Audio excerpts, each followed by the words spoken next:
Hello and welcome to Failing Better, the self-improvement comedy podcast with me, Jonny Pelham, and... me, Sean McLaughlin, hi. And together, we are... Failing Better. That was cute. You were very cute this time, Sean. Oh, thank you. I thought you were pretty cute as well, actually, Jonny. The soft nature of your Failing Better was a delight for my ears. It's an oral feast. Oh, good word. I thought you were saying something about owls. I didn't quite understand the link. But then It's an owl-based feast.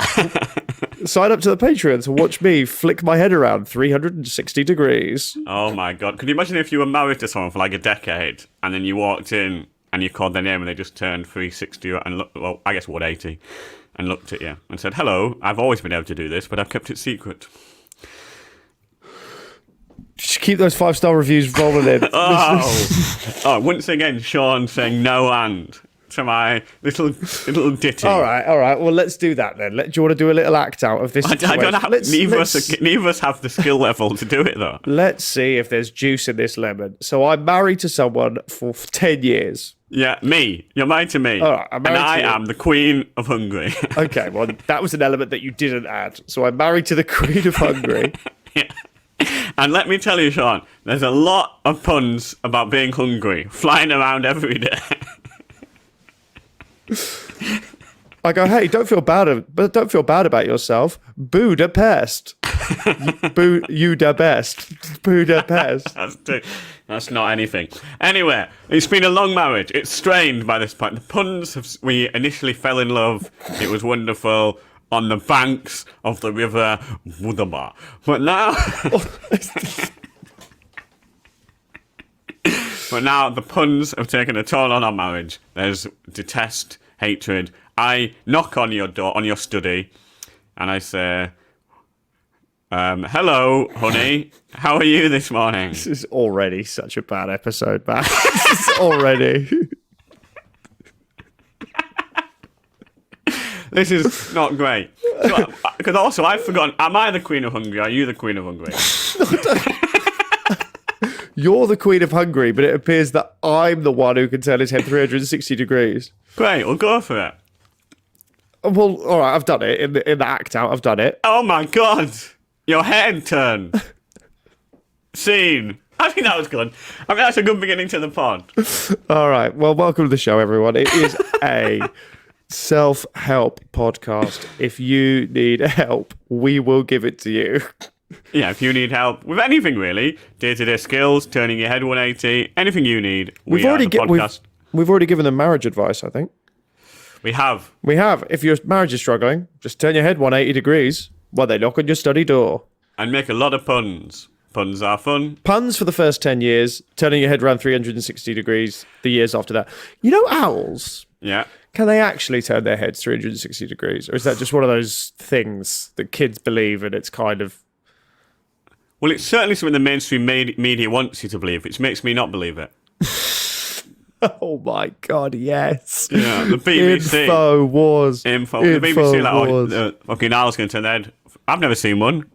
Never seen it, mate. Never seen it. Owls would be gutted if it turns out it's like how disappointed do you think people would be if the scientists got together, there was a press conference to go, right, we've done the maths, we've added it up, it's actually 358 degrees, so it's not quite all the way around.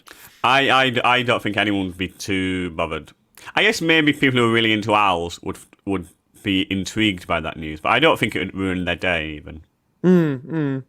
Interesting. Okay. What do you think, and this is a further comment, what do you think is the most a human has ever put their head around?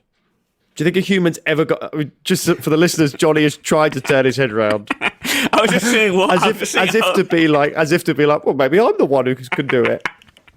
I just thought it would be fantastic if it was me. Jonny, that was pathetic. With your headphones just going, and also you could... from the looks of it, you need to go to a chiropractor.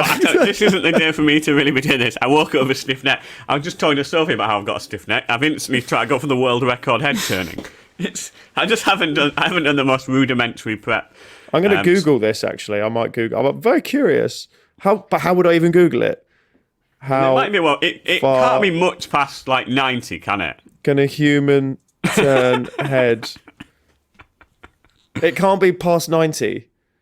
About 90 degrees, it says. See, I could be a scientist. I knew 90 because I tried it myself. I didn't. What? What? But the Guildford Chiropractic Clinic says it should be between 160 and 180 degrees. Oh no, but that's fully left to right. Oh yeah, you can do that. Yeah, you can do that. Most people can. I mean, ultimately, next on a pivot that works between the range of 0 to... Here we go. I've got just a little thing here. Thank you for listening, by the way. 14-year-old human owl can turn his head 180 degrees. Oh my God, there's a video. It's so fucked. Honestly, this is not fun. His mother says, I want him to study and make a name for himself. But Destiny had something else in store. Oh. His mum said that. His mum believes it's destiny that she's got an owl child. That kid's going to be so fucked up. There's no way that kid's not doing coke at 19 at parties and turning his head 180. General disgust. I've just had a look at this kid. It's not fun. Like, you think, oh, this will be fun. It's not fun. It's actually more harrowing than you could ever imagine. Well, maybe put it in we'll put it in. Can we put it anywhere so the listeners can see? Well, yeah, we'll put it in the Patreon, I suppose, put a link in. And just Google it. I mean, for fuck's sake, listeners, do some work. No, we have to incentivize them signing up to the Patreon. Oh, please. yeah, it's all on the Patreon. It's a really hard video to find. You looked for hours, didn't you, Sean? Yeah, it took me like 5 hours. Because we planned this. We were like, right, we'll start off with the owl chat and go quite deep into quite a lot of sort of quite unfunny territory for quite a while. And then, so you've been searching for it. Yeah, it's a lot of planning goes into this pod. Look, people think that this is just sort of off the cuff, kind of, just two guys finding their rhythm. We script this thing. We have hired writers. We have a writing team. Yeah. We've hired James Corden to write this, weirdly. That was a mistake. He's too much money, really. Yeah, he's not a good writer. So you get him back behind the pen. He should be on the screen. He should be on the screen. He's trying to turn us into Gavin and Stacey. Yes. I mean, if this podcast ended up with me and you in love, that would be just a hell of a podcast. It feels like where he's headed, though. I think we'd be a good couple. Can I just say that feeling is one-way traffic, because I do not get the impression that that's where this is heading. Is that one-way traffic because we're both headed in the same direction together? See, it's the language of love like that I can't help but admire, Jonny. Highway to hell. Because I do love you, Sean, but I'm also quite a conservative Christian and do believe my love will send me to hell. Tricky. Life is complicated. That's why this podcast is here to help you. Do keep those 5-star reviews rolling in. We've actually got a few this week, and they've really helped out. Have we? Yeah. I won't say what I was going to say, but I've not seen any good reviews for ages. No, we've had the ratings. We haven't had reviews. Give us a review. Come on. For fuck's sake. One review. We do this every week. We're doing it for 20... We've lost money every week for 20 weeks. We deserve a review. Yeah, we do deserve a review. Yeah. I wonder if that's how my PR is handling this end of the thing. He's been losing money every week. How's it going, Mr. Sean? It's going fine, actually. I'm getting nice people in. I'm enjoying the show. The show is very, very enjoyable to perform, but it's just, we're in that midweek, which is really shit, and it's just a drag. Yeah. And the only bit that's fun is doing the show, but I think once we hit the end of this week, the final week, things get really fun again. That's always the way. The first week, slightly anxious, excited, doing your show, trying to figure out what's going on. You know, you're meeting mates. The second week, you're like, fuck me, this is so long. Why am I here? It's just boring at this point. Yeah. It's like I'm just doing the same thing every day. And you've had I find it's weird when you've like had a great gig, had a shit gig, and had an okay gig, and then you've still got like 20 more gigs in the same venue. And you're like, they're so long to go. And I want to go home now. But ultimately, being a stand-up comedian is the hardest job in the world. I've heard that, actually. Yeah. I've heard it in the grapevine. Oh, and like Marvin Gaye. I've heard it in the grapevine. National Accident Helpline. So yeah, I do think it's having a toll on my mental health. I'm sure that's coming across with how I'm acting. But I'm having fun, and I've met a few fans of the pod. Ooh, who? Did you get their names? Every single one of them has started by saying, please don't quit the pod. Literally every single one. Oh, I love your pod. Please don't quit it. One person was when you don't actually read all that stuff that you say you're going to talk about. That's why I think it's so funny. And I was like, but we do read it. I was like, we literally do our research on it. It's just Jonny ends up fucking calling Nelson Mandela a wanker or something. We have to spend 15 minutes digging him out of a hole. I do dig myself a lot of holes. That's sweet. So there's been a few people. When this guy said, "Oh, the funny thing is you pretend to read all the self-help stuff, but you don't," and I said, "No, we do." I could see him go in his head. I could see him go, "Well, this has gone from one of my favorite podcasts to a podcast I now actually don't like." Yeah, I really get that, because he felt we were lampooning the very idea of self-help, but rather than two people desperately reading them and so poor at sort of summarising them or getting any helpful information out of them. It's a really different show, that, isn't it, that he thought we were able to do.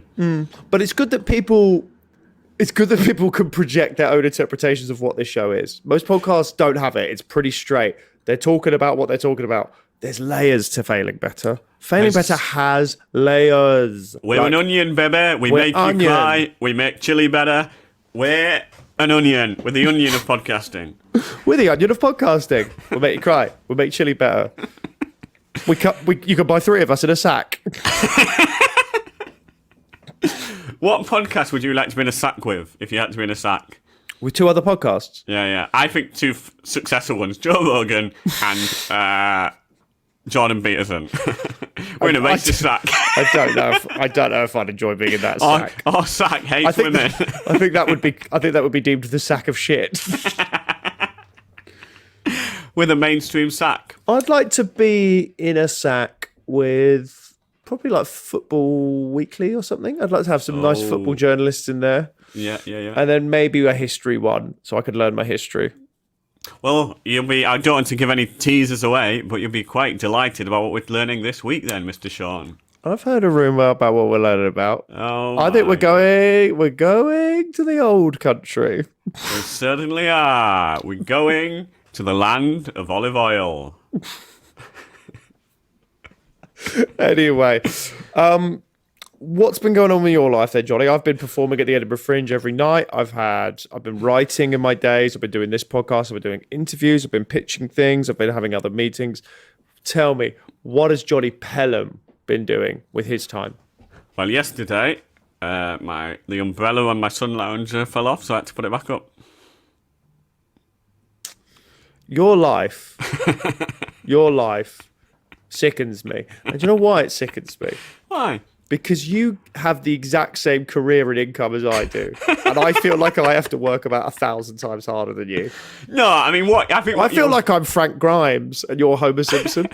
What you're really forgetting now is, I was just reading my book, having a bit of Coke. Suddenly the sun lounger fell off. A bit of Coke. I meant Coca-Cola. Just doing a bit of white at 11 a.m. And it fell off, so I had to put it back up again. Very stressful. Took me about 10 minutes. Ruined my day, really. Yeah, it must be really stressful. I've heard that's one of the most stressful things a person can go through is pretty much is putting up an umbrella. Yeah. No, it was a really big umbrella too. So because you're probably imagining quite a small umbrella, but this was quite big. So fair fucks, actually, Jonny. Yeah. Fair fucks. So that's been my week. But the good news is I'm going to Green Man Festival on the weekend. I love Green Man. Have you ever been? Because it always clashes with Edinburgh, so I've never been before. The year I didn't do Edinburgh, in 2019, I did it and I went with my wife. I mean, we love live music. You don't have any sort of feelings towards live music, so I don't really know why you'd go.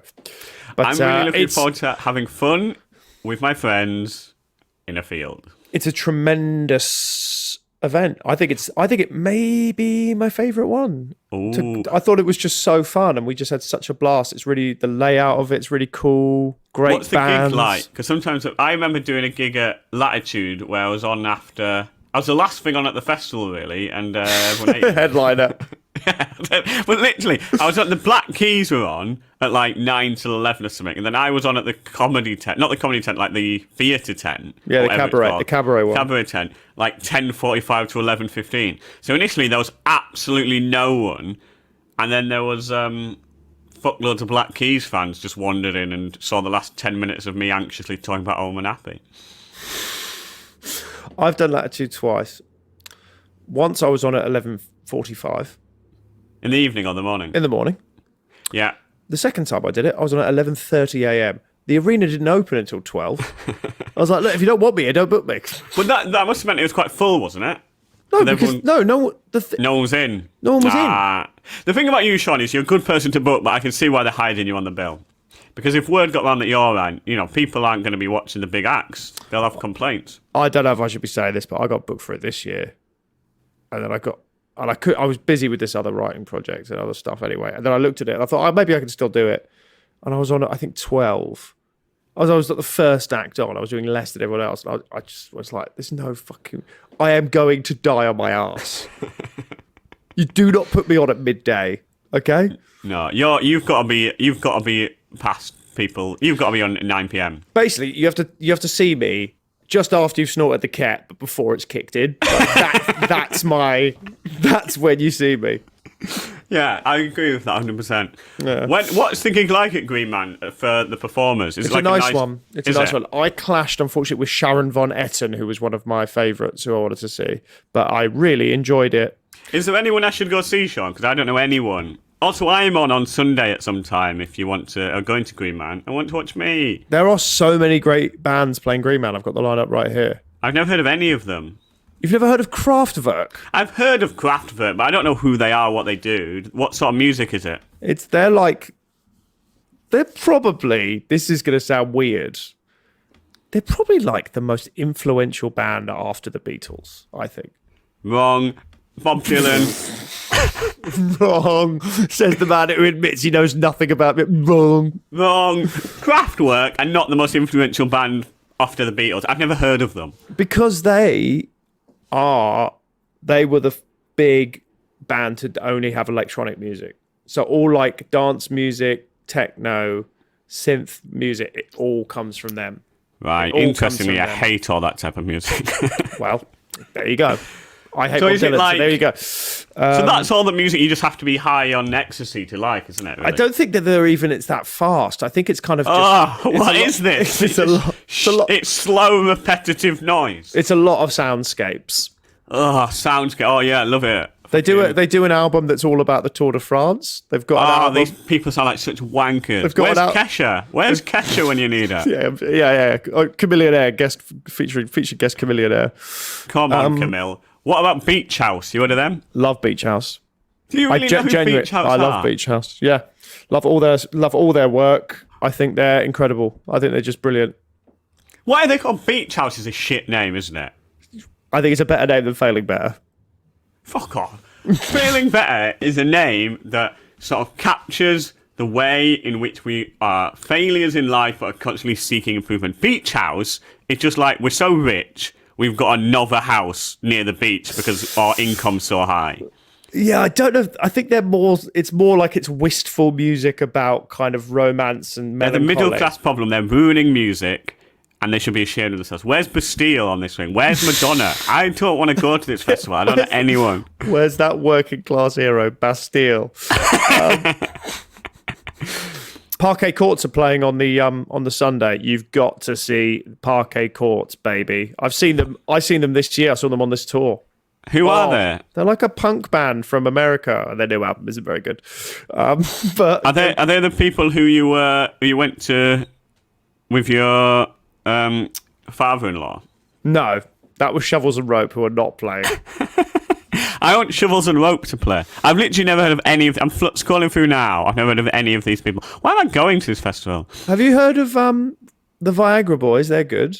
I haven't. And the thing is, I don't even know if you're taking the piss, because there is a world in which there is a band called the Viagra No, Boys. there is a band called the Viagra Boys. Sugar Candy Mountain. I mean, a lot of these bands I haven't heard of. There's a lot... Look, it's a Welsh festival, and they lean heavy on the Welsh. Am I going to have a bad time? You're going to have an amazing time. It's genuinely one of the best festivals on earth, and you're going to have a great time. What do you do at a festival? What's your vibe? You turn up. Do you have a tent? Well, I like to improv the whole event, really. I'll start... Is it like this podcast? I like to improv. Yeah. I get in there. Minute one, I call Nelson Mandela a twat, and I ask a stranger to act it out. Number two, talk about owls. No, I think it'll be fun. I'm going with my friend Robert Denby. We hitchhiked to Morocco together. Did you? Yeah. How did that go? Very well. We got to Morocco. And You we had a lot hitchhiked the of... flight. Yeah. I'd say hitchhike. Hijacked. Is that the same thing?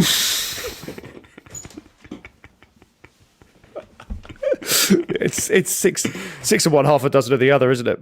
Yeah. That's what I said. I said, look, we're hijacking this lorry from wherever to wherever. I lost faith in that halfway through. This is the first genuinely interesting thing you've said the whole episode. Is I hitchhiked to Morocco. I'm like, wow, that's a great anecdote. And you're like, I can't be bothered to. No, I did hitchhike to Morocco. It was very fun. Did you hitchhike from your place? Was it in Newcastle? Newcastle. And so what did you do? You hitchhiked from your home to the airport? No. So we hitchhiked all the way. So we hitchhiked to the south of Spain, and then we got a ferry across. And did you genuinely hitchhike? Yeah, 100%. So we paid for the ferry. The ferry we didn't hitchchike. You can do that, but who picked you up? Who was the most interesting person who picked you up? The problem with this anecdote is I've got a terrible memory. So there is no point you doing anything. This is literally one of the most incredible things I've ever heard, and you can't remember it.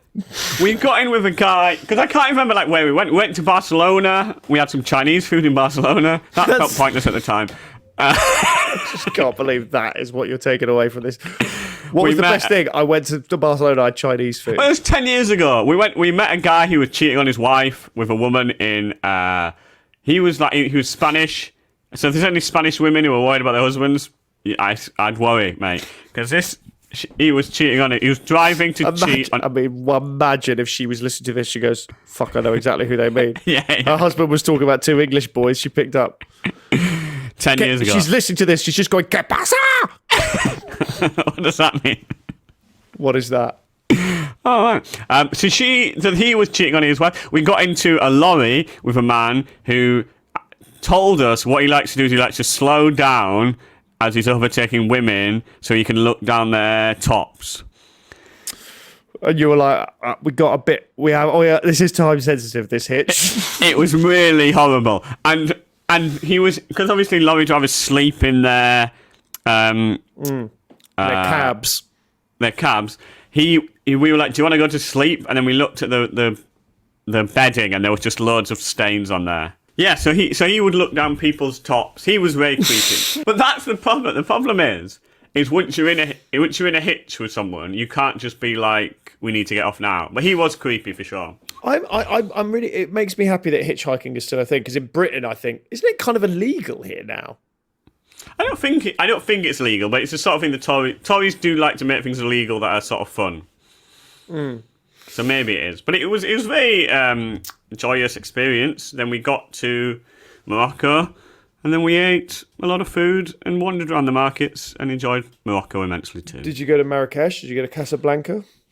We did not go to Casablanca. We went to Marrakesh. We went to Chef Chaouen, I think it's called, which is like a really blue place where they've painted all is it blue, is it?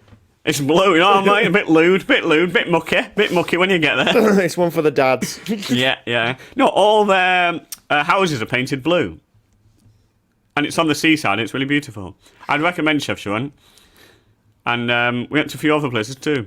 Johnny, what a great story. What I've realised is I'd be a very bad sales person of countries. What's the best country you've ever been to? Me? Yeah. Britain. Oh, come on. Britain's great.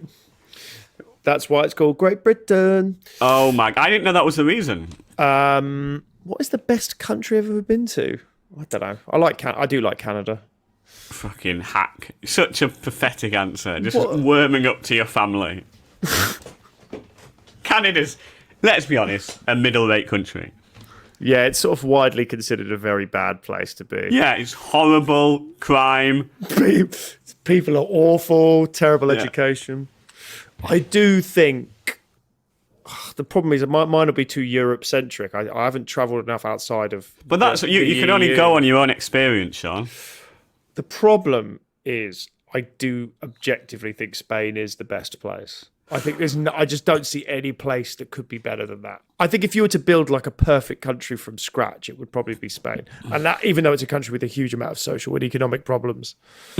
That's what you want in a society. Without that frisson. How can people be motivated to work hard unless there's not crippling economic poverty? That's my view. Well, yeah, I mean, they're not working hard. Right, so we slag them off. Anyone else? The Germans. Get a better language. I genuinely love every country I've ever been to. That's not a joke. I love travelling. Travelling is my favorite. Sack of a man. No, there is one country I fucking hate. Where? Can I say it? Yeah, definitely. Switzerland. Why do you hate Switzerland? It's awful. It's crap. Oh, I know why you hate Switzerland. Is it because of the person you went with, though? Yeah, he's an idiot. But also, Yeah. it's just boring. It's just shit. It's just shit. It's just it's like if Canary Wharf was a country. It's so shit. Everyone there is boring. Everyone there's rich. Yeah. There's nothing. I hate it. I hate Switzerland. But the gigs pay very well. Well, that's the balance, isn't it? Because they've got all Nazi gold in their freaking mountains. Well, they're clever. They know how to hide gold very well, and they realise the Nazis were going to make a lot of gold. So, I guess that in a way, well done to their government. In another way, bad government. Switzerland is like it's like Jersey, but on a massive scale. Like it's just run by a family, I think. Really, I've only been there once to do the same gigs you talked about, and it's just it is a weird place. But I don't know if that's just because it's weird because you just go to the gig and then leave the gig. I died on my hoop there, which was also not ideal. It is the thing is as well as it's staggeringly beautiful, but it's sort of I guess there's like because parts of Switzerland is French and parts of it is Italian and parts of it is German, and I've done all of that. And in my experience, just go to the OGs. Just go to Italy, go to Germany, go to France. They're better. It's a bit like me, I guess, in a way. Like, it's staggeringly beautiful. You know, it's incredibly sort of multicultural and rich and diverse and wonderful. But maybe it's too perfect. Is that what you're saying? A bit like me. Too I think perfect. that's it. I think I'm probably intimidated. I'm intimidated. Yeah, that makes by sense. It. Yeah. I did go to the FIFA museum when I was in Zurich, though. That was very cool. Really, what's there? Just loads of corrupt people just loads of suitcases being passed around. I mean, it's fucking Switzerland. Of course it is. The entire country is just money laundering. Yeah. I probably shouldn't say that. Look, if you're Swiss, I've always enjoyed going to your country. But I love your army knife. I like it. Great army knife, great cheese. I like their flag too because it's a bit silly. Do you think so? I just think it's sort of a bit of an. It's not a very like heroic flag, is it? It's a white cross. Is it? Maybe I'm thinking of a different flag. Let me Google. I mean, it's not that different from any other flag, I'd say. Right, Austrian flag. We're not talking about Austria, you stupid idiot. Oh, Switzerland. Oh, yeah. You are literally, honestly, if you think I've been talking about Austria this whole time. I knew you talked to someone then. I had a memory fade. I feel like, I know you said this is going well, but this feels like such a bad episode. No, it's bad for you, man. I'm having fun. Switzerland, yeah, their flag's shit. It's weird. It's a weird flag because it doesn't look like their cross is too small. Why doesn't it go to the edges? That's a bloody good point. It's a stupid flag. If you're Swiss, I've got no issue with you, but your flag is a joke. What do you think is what's your least favourite and favourite countries then? What's my favourite countries? No idea. I don't know why I bother asking you anything. What's your least favourite country? Least favourite country. Let's just get on with the main section. Anyway, the problem is, all places you go, I've only been on holiday, so they're all fundamentally fine, but that isn't. It has nothing to do for them as country, just because I don't have to do anything, yeah, and I'm probably drinking by a place that gives me nice things. The thing is, all countries are good as well. The worst country is probably just like North Korea or something. Yeah, or like somewhere where there's a despot. That's worse than everywhere else. Yeah. I think that's right. Anyway, I think we've come to a good conclusion that all countries are good except for some which are bad. And that is the sort of insight you get from this podcast. We are failing better. We are helping you. We are helping ourselves. And after the break, we're going to be talking about our good old friend, Julius Caesar. God bless.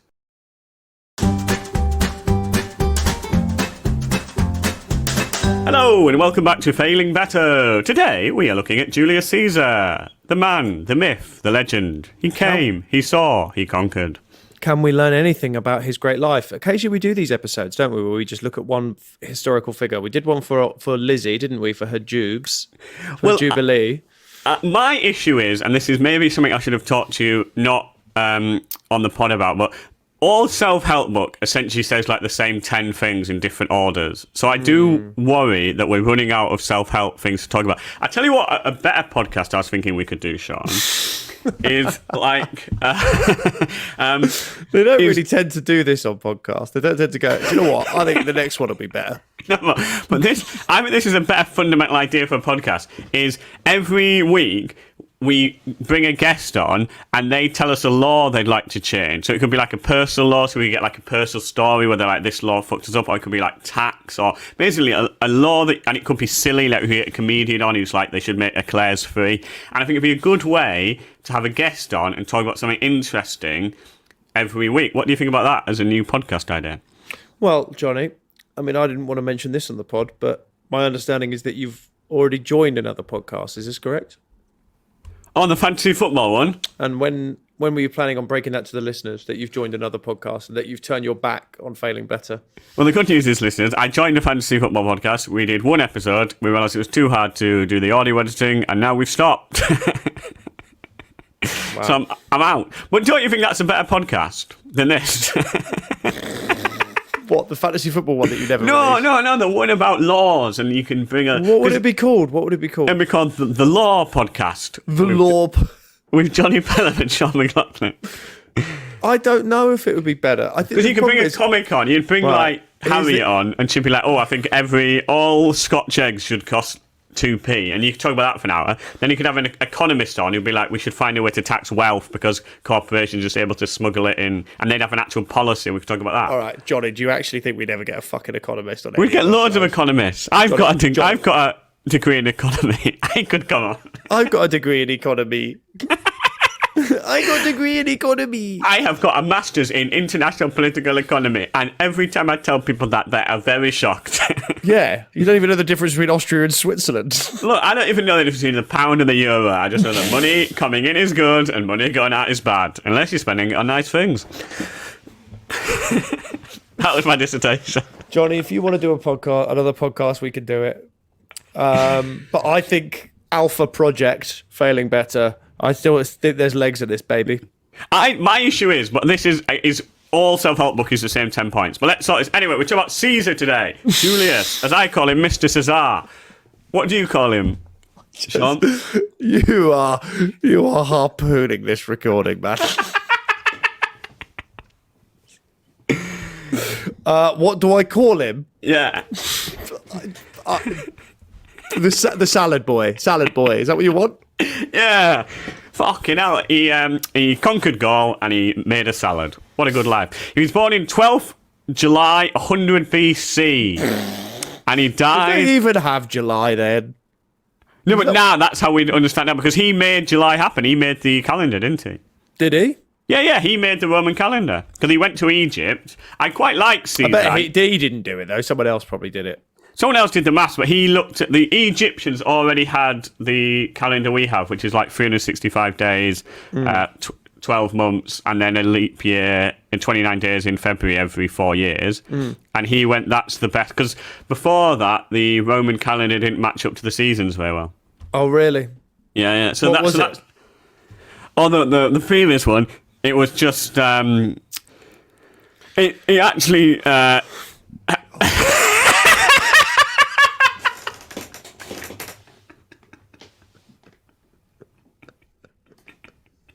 Well, in my defence, you just asked me to try and come up with a calendar-based system. Just say you don't know.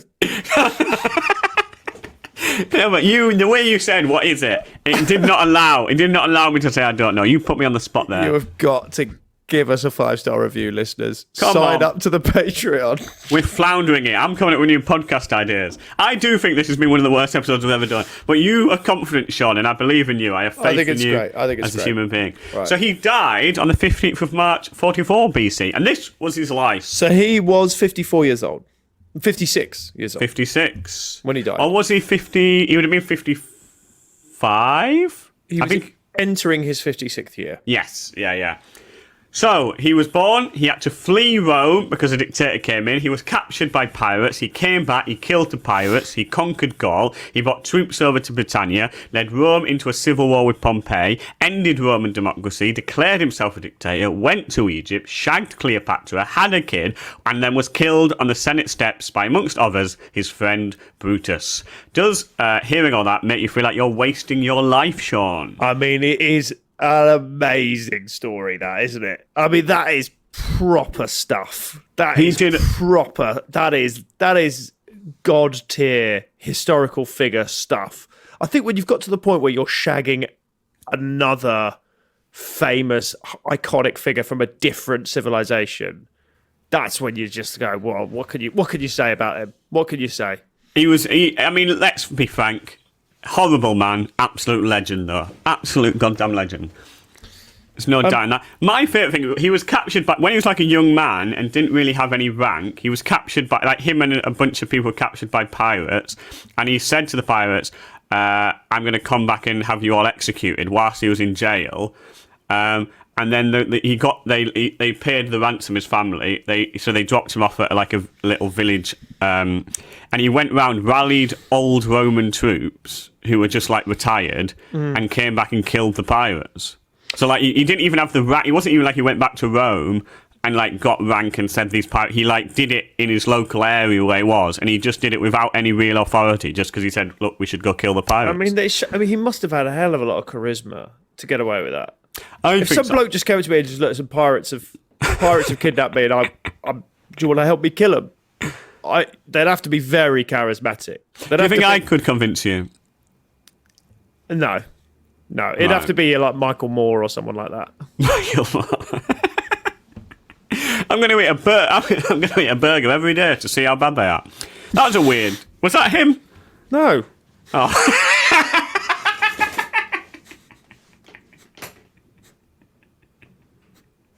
I've been shit today. That was Morgan Spurlock. Good name, Morgan Spurlock. I never understood that doc. It didn't make any sense to me when he was like... Super Size Me? Yeah, he was like, oh my God, I've eaten a Big Mac every day or whatever, and I've got really fat and it's been bad for my health. It's like, yeah, no shit, mate. Yeah, I guess that's true. Did you like the documentary? I did, actually, but I'd rather go back to talk about Julius Caesar. I think Julius Caesar is... I didn't know about that pirate stuff. I was just thinking about that. How different do you think the pirates were BC? Like, do you think that pirates are like Goths or something, where like they've had the same kind of look forever? Like they've never updated or regressed. Like, do you think pirates were still like "Arr" in BC, or is that a very sort of Tudor to Victorian era thing? Not gonna lie, Sean, I never thought about that before. I've not either. That's why I'm bringing it up. My instinct is that once you decide to become a pirate, there is an essential characteristic to it, and you instantly get given a parrot. No, that's like a parrot flies down. You say, "I'm a pirate," and then a parrot comes down. You lose a leg instantly, and that's just part of what being a pirate is. You just all happens very quickly. That's a pirate. That's a pirate. I'm going to tell you this: my wife in lockdown, is a pirate. Became a pirate, a video pirate. Oh. No, she discovered that pirates were real. What do you mean? And I thought my wife was not an idiot. My wife was very smart, but she didn't know that pirates had ever been real. She thought they were like wizards. She thought they were like wizards or something like that. Like they were like just an old fictional thing that have become part of the culture. And I assume there's probably other people like that. She was like, wait, this all happened. I go, yeah, like Blackbird was real. Like he was like, it's all real. What was your, that when anyone says something she stupid, honestly was freaking out. When she found out, she was like running around the flat, like screaming. God, that must have been a very big day in lockdown, because lockdown was quite monotonous. So when your girlfriend discovers that pirates are real, that's a big day. It was pretty amazing. It was yeah, it's pretty cool. And I guess I get it, because we don't act like they're real, because we act like they're fun. Yeah, I mean, that is the weird thing about pirates. Even though they are fucking terrorists. Yeah. Well, that's really interesting. Maybe, because there was recently quite a lot of pirating, wasn't there? Off the, where was it? Like, Somalia, this loads. Somalia. Yeah. And then it turned out that it's just because, like, America and Britain had extracted all their resources and totally destroyed the economy, and now they were pirates. Mm. That's always what it's like. It's like there's a bad person. It's like, I wonder why he's bad. And it's like, oh, it's us. I actually think a pirate's... You're going to find this too funny. I don't want to say it. Sean, I know this is a humorous podcast, and we've not said that many funny things. You're going to laugh. You're going to laugh at me. I do think if I could have been... If I think... Here it is. If I could have been in anything in any era and had the most success, I think I'd have been a great, in like the golden age of piracy, I think I'd have been a good pirate. Why do you think you'd have been a good pirate? What are your pirate skills? Organisation. Yeah. I think right, I genuinely think... Can I just say, that's the most boring answer I've ever heard to why do you think you'd be a good pirate? Well, you've got to be organised. You've got to be organised. You're a leader. You're a leader of men. I think I've actually got leadership skills. I think I've got leadership skills. So why aren't you... But surely you can be organised in the 21st century. Pirating isn't mainly an organisation. Pirating is... Come on, let's be frank. It's not the same as, like, running Microsoft. It's not the same. You're a leader of men. Sure, but you're not telling them, right, we need to do this. We need to integrate this into the mainframe. We need to put this, that, there. We need to get the dianetics going. We need to get the diagnostics here. We need to look at the statistics. We need to analyse this. You're leading men, but you are essentially just going, sail over there, kill them, steal that, back here. See you later, lads. Let's go for a pint. I mean, I think everything you've said so far makes you be a terrible pirate. Because you've not got a parrot. Both your eyes work. You've never killed a human being. All right. And you hate breaking rules. I mean, you've been the worst pirate in the world. But there are no rules at sea. That's the point. There are no rules. Well, there is one rule, which is you've got to keep getting gold so the people can eat. And you couldn't get gold. You're not a gold finder. Maybe I'd be a bad pirate. This is shocking me because I think you're right. And I've always thought that is a good life. I'd just sail around. I'd find like a nice Navy ship. I'd go, all right, thank you. Bring it back. I think I want to live at sea. I want to be a seaman. But maybe that's what you want to be. You want to have a boat. But I don't think you'd be a good pirate. Because you could still be a pirate. You could try and take the HMS Elizabeth down.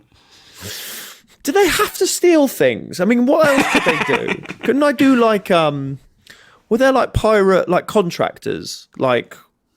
I don't think it's not like their whole life is just going around and nicking stuff and then putting it. Like, I think that's a literal definition of pirate. I think if you're contracted by the state, you stop being a pirate. What if you're like a private pirate? Well, I think that's what like the East India Company essentially was. No, but East India Company was a part of the UK, wasn't it? It was a government body. I think it was a private enterprise. I think that's what's so fucked up about it because it dominated all of India, and it was. But I think it was a private enterprise that had so much capital that it became like almost its own. It had its own army and everything. So it was really. I mean more like you're like an individual could hire an investigator. Yeah. And look, we have a police force. You'd be a private pirate. I'd be a private pirate. They go, look, the Navy won't help me. The standard pirates won't help me. But this bastard's nicked my wife. I need you to get back there. I go, cheers, private pirate. But he must have nicked your wife on sea then? He's nicked my wife on sea. Yeah, because if he's just nicked your wife, you'd say, this isn't a job for me, mate. He's plucked her off a rock. Yeah. She was just sitting there on the rock, enjoying her life, plucked her off, popped her on the poop deck. Now I'm hearing you say, I think he'd be a really good pirate. And I just go, all right. And I get in there. I just go, look, what's it going to take to get her back? All right. Because he's worried sick about her. He's worried sick about this woman. And I need some money. Have you got any money? Money, I go, yeah, I'll pay it. So then, how are you making money as a pirate if you're spending your own capital? I don't know if that makes me a pirate though. If I'm just going around doing favors. Right, big question. Yeah, I feel that big question, listeners. Get in touch. Do you think Sean will make a good pirate? What are the bits of Sean that make you think he would be a good pirate? What are the bits? I tell you what, Sean. I decided I wasn't going to call you tall on this episode. I think I've avoided that very well because there could have been many points where I started talking about tall you were. But that's another reason I'll be a good pirate is everyone would keep thinking Poseidon has finally come for them. Yeah, and then also, you'll be able to see. You know, you have to get that guy to stand on like the mast to be able to see out. You just be able to see. I am the crow's nest. Yeah. Ships in Portugal. So anyway, should we go back to Caesar? Let's go back to Caesar. So Caesar did all that stuff. I read a lot about Caesar as a kid. I really enjoyed him as a dude. I thought he reminded me a lot of me as a young man. Now we've got the 8 leadership lessons you can learn from Julius Caesar. Oh, I'm going to need this when I'm a private pirate. Connection with his soldiers. Apparently, Caesar knew the name of every soldier fighting with him. And the personal connection was a good way in which he... I don't believe that. I don't believe it. What I've read... He had an army of, hundreds of thousands of people? What I've read is that he knew every centurion, which might make more sense, because centurion's like 100 men. So say you've got an army of 10,000, that would only be 100 men. I reckon, but the thing is, it's ancient Rome, isn't it? They were probably all called Julius. They probably all had the same name. Yeah, that's a good point. Are you good at soft skills, Sean? Like, are you good at remembering people's names? I can't remember anyone's name. Honestly, who you're talking Jonny, to, Sean. I don't know who our producer is. I can't remember anyone's What are you name. talking about? Producer Steve is fantastic. Good old Steve. I'm terrible at names. I still don't know our neighbours' names. Oh, shit. Maybe I need to make sure the window's shut. Great moment in podcast history there. Jonny checking the window shut. It is shut. No, I'm not good at that stuff. I So remember think faces. I remember where I'm people. I honestly, especially at this fucking festival. Have you had any embarrassing incidents yet where you completely fluffed it? Yesterday, I had a genuine 15-minute conversation with someone, and I have not to this. As soon as I left it, I thought literally no idea. I have them all the time because as everyone on this podcast knows, my memory is the worst thing in the world. I have so many conversations with people who I don't know who they are. Like, I would say, like, 1/5 of conversations I have in my life are people I leave and think they could be anyone in the world. Could be anyone. But the thing is, humans aren't built to have this many conversations. Well, that's what I say to them if they have... We're meant to have, like... I wasn't meant to have a conversation with you. Yeah, you've got that in your holster straight out the back. Humans aren't meant to have this many conversations. That's how it makes them the prick. John? It makes them the prick. How dare you push Johnny Pelham actually beyond his DNA? Look, I've got 3 friends and a dog. What more do you want from me? So that's why Julius Caesar was so good, as he knew the name of all his centurions. Well, I guess it's those soft skills, isn't it, that actually make a connection happen. It is helpful when you can remember people's names. I always think, God, because I have to say mate so many times. I'm soft to say, all right, mate. I say how's it? I say great to see you. Yeah. Instead of great to meet you, because I don't know if I've met them or not. That's very clever. I just call everyone mate. Hiya, mate. Hiya, mate. Oh, cheers, buddy. Yeah. But I don't expect people to remember me. That's the thing. I don't think people care that much. Because if I meet people, I genuinely, with the exception of my wife and probably you, every time. Do you think I'm the second most important person? No, I'm just trying to say, like, you're the second most important person in my life, Sean. God, maybe we are in love. No, what I mean is, every single person who I start talking to, I assume they don't know who I am, or they don't remember me. My wife, I think, does, and I think you do. Everyone else, I think they go, who's this? But I don't want to go in there and just go, I'm Sean, because I think they're going to be like, we've met 40 times. But I'm like, that. I don't want them to also feel bad for not knowing me. So if you're listening to this and you've had a conversation with me sometimes and you feel, I think Sean thinks I don't remember, I don't care. I'm not that memorable. I think this is wonderful empathy and shows a good heart. I worry it might get in the way of this self-doubt might get in the way of you being a pirate successfully. Because I think you need to show no fear and you need to show a ruthless determination and well, I guess it's branding, isn't it? As well, pirates are like it's all about branding. It's like, I'm what would your name be? I'm Long John Silver. Captain McLaughlin is good enough. You need a different Captain Sean McLaughlin, Esquire. Oh, I like it. There's an Italian restaurant here, by the way, called Ciao Roma in Edinburgh. Do you know Ciao Roma? It's actually quite famous. There's a venue in there. So a lot of comedians eat there. It is an inexplicable place, Johnny. How so? Because it is themed. It's a Treasure Island themed Italian restaurant. The entire upper second floor is decked out like it's the fucking Hispaniola. It's fucking weird. So do they serve Italian food? Yeah, it's all run by Italians. It's all proper Italian stuff. Apart from it's got, because I guess was Robert Louis Stevenson from Edinburgh or something? I think he was. Weird. And one of his other things says is don't delegate the most unpleasant tasks. In Roman times, it was common to punish deserters. Well, this is really interesting, actually. You know, the Julius Caesar's famous legion was called the 10th, I think. I don't know that much about him, to be honest. Because I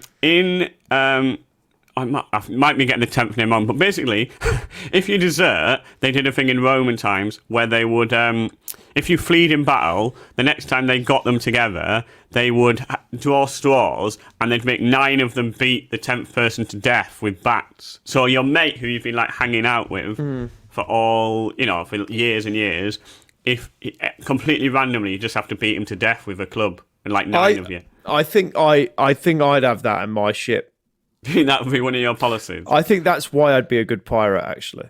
So you'd be like, I really need to learn everyone's names so they don't feel like diminished. And you'd also be like, right, if you desert... Steve, is it? Steve? Yeah. Steve, of course, yeah. Anyway, we're all going to beat you to death now. So cheers. Cheers, mate. Thanks for all your good work. See, what's good about you, you're mixing soft skills with hard skills then. And I think it's a really wonderful palette of, leadership skills you're displaying. Could I be on your boat too, maybe as a parrot, just on your shoulder? You're my parrot. Yeah. All right. I mean, I think how much are you going to be talking? Be honest. How much are you going to be talking? Absolutely. I'm going to talk so much. You'll never shut me up. Sean. I mean, that's going to be the punishment, isn't it? I'm going to be able to get a lot of people going mad in the brig, sort of surrendering their stuff. I go, look, I've got the most annoying parrot in the 7 seas. Some You'll people be Shrek, I'll be your donkey. I'll be your donkey. But you're like there going, what do you reckon? Can I have red shoelaces or they look stupid?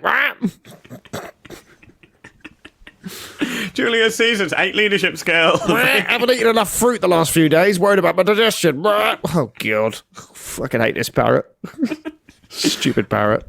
I'd be annoyed. I don't know. I think as a parrot, I'd annoy myself. Yeah. I'd be like, I can't think of anyone I'd want less. I think I'd be a good parrot. Do you mean a good parrot? Maybe parrot is... Yeah. Maybe I'm the leader, you're the parrot. All right. I mean, all right. It's a bit of a gear shift, but I'll go with it. Because also, I get the impression I'd be like the Dick Cheney to your George W. Bush. I'd basically be running the joint anyway.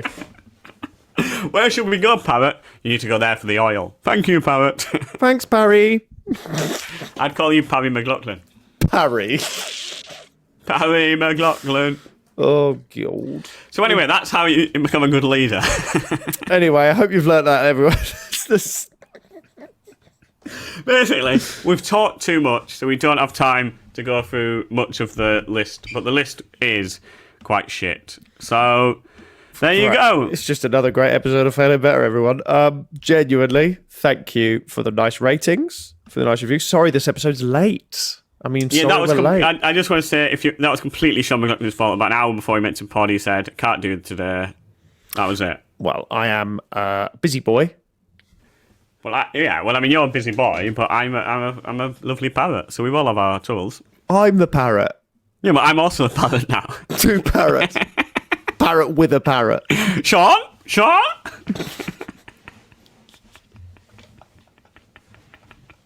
Have you heard about this pirate ship that's being run by a parrot who's got his own parrot. It is obscene. Imagine how low your like ambition would have to be if you were the first mate and just accepted the two parrot situation. That makes me laugh a lot, actually, that idea. The idea of you're just like, you're the first mate, you go, who's your captain? Fucking the parrot has got the job.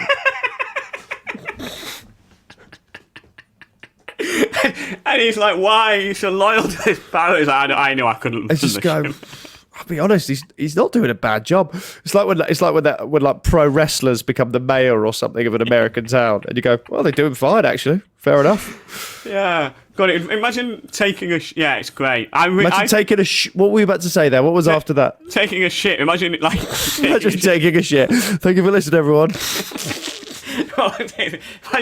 imagine like having your ship, having like the British sort of royal ship being taken over by two parrots. I think there's a sitcom here, Sean. What will we call it? We have to think of a good Polly one. Polly wants a what's parrot stuff? Beak, macaw. Polly wants a beak. Polly wants a beak. Polly wants a shit. Does Polly not have a beak? No, I mean like beak. I'm just trying to think of parrot things. A beak was like it was a Polly wants a comma beak. Squawk this way. Squawk this way. And also we do karaoke on the boat. Jonny, every time we have a good idea, you're upset. I think you love karaoke. I don't think I've ever mentioned karaoke on the pod before. You've brought it up more often than you think, I think. Well, anyway, if you can come up with a name for a parrot-based sitcom, which is two parrots who run a pirate ship, and do I sit on your... Am I still a parrot to you? So I think we're both parrots, but I'm your parrot. So I'm tiny. Whoa, you're tiny. I'm tiny, and on your... Yeah. Well, it's a fictional... It's fiction, Jonny. Truly, the human mind's creativity is... Or are they both parrot-sized? Are they both parrot-sized, and one of them is just perched on the other's shoulder? Both are good. I mean, the visual idea of a massive human-sized parrot is quite funny. No, I think the idea that it's just a regular parrot, and then my parrot is like a thimble. Producer Paul has just absolutely nailed it. It's called fouling better.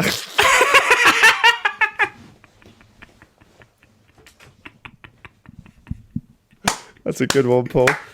That's fantastic. Imagine us at the BBC Television Centre. Yeah, we got a sitcom for you. Fouling better. Oh, is it based on your podcast? No. It's about a parrot who has a parrot. And I think he must rule the seven seas. I think he's a ferocious parrot who's had a lot of success. It's a very violent show. Yeah, very violent. Yeah. Like he's pecking the ears off of people. It's brutal. Yeah, it's really horrible. Actually, it's like Deadwood or something like that. You know, like Game of Thrones, where you're like, oh, does it have to be another beheading? We're like, yes, it has to be two beheadings, and the parrots fuck all the time. It's going to be a lot of sex scenes, a lot of violence.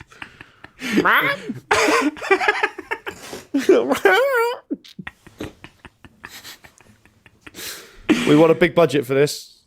I think billions. Billions. I don't want to freak the BBC, but I think this is a £1 billion production. We think this is going to be... We need as much money as the new Lord of the Rings TV series. Oh, God. Anyway, so that was Julius Caesar. Julius Caesar. Sean yawning loudly into the microphone. Oh, God. I'm so relaxed on this pod. I think that was fun. Yes, it has been fun. Thank you so much for listening. Do keep the reviews coming. They do help. We hope you're enjoying the show. It's not been the same since I've been in the Edinburgh Fringe. It's been a bit odd, but it's been nice to do.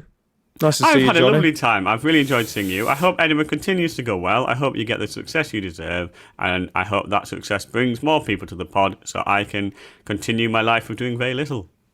Well, if you want to help Jonny with that life, you can sign up to our Patreon.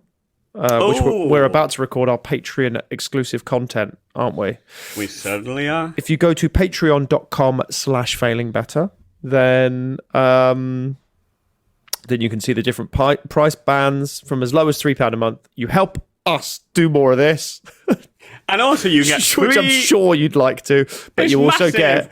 get loads of extra content every week, and you get free stand-up specials. Free you get stand-up a specials. video You get of video it, stuff. and you get to support one of your favourite podcasts in maintaining itself. Because people keep telling us not to quit, and we wouldn't quit. The only thing that might make us quit is that we keep losing money. But also, we're going to do Pride and Prejudice director's commentary. So We are. So when we next... there is good stuff coming very, very soon, and we're very appreciative.